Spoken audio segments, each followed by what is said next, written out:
আপনাদেরকে বিনীত অনুরোধ করি, আপনারা শুধু প্রতীক দেখে নয়, আপনারা প্রধানত প্রার্থী দেখে ভোট দিবেন, প্রতীক নয়, প্রার্থী দেখে ভোট দিবেন।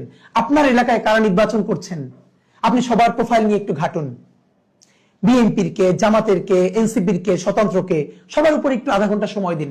দেখেন, একবার ভালো একটা মানুষকে ভোট দিবেন, 5টা বছর ভালো থাকবেন, আপনি ভালো থাকবেন, আপনার পরিবার ভালো থাকবে, আপনার এলাকা ভালো থাকবে, আপনার দেশটা ভালো থাকবে। আর আপনি যদি ভুল সিলেকশন করেন, আমরা কেউ ভালো থাকবো না। আমরা যদি সবাই বেছে বেছে যোগ্য লোকটাকে, যোগ্য প্রার্থীকে ভোট দেই, সে বিএনপির হোক, জামাতের হোক, এনসিপির হোক এবং স্বতন্ত্র হোক, যে দল থেকেই হোক, তাহলে যোগ্য মানুষগুলো যদি গিয়ে সংসদে দাঁড়ায়, আপনি ভাবেন তো আমাদের সংসদটা হয়ে উঠবে যোগ্য মানুষদের একটা কারখানা।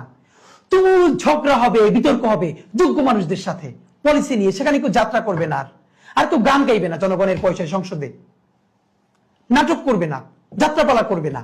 সুতরাং প্লিজ প্রতীক দেখে নয়, যোগ্য প্রার্থীকে ভোট দিন, সে যেই দলেরই হোক।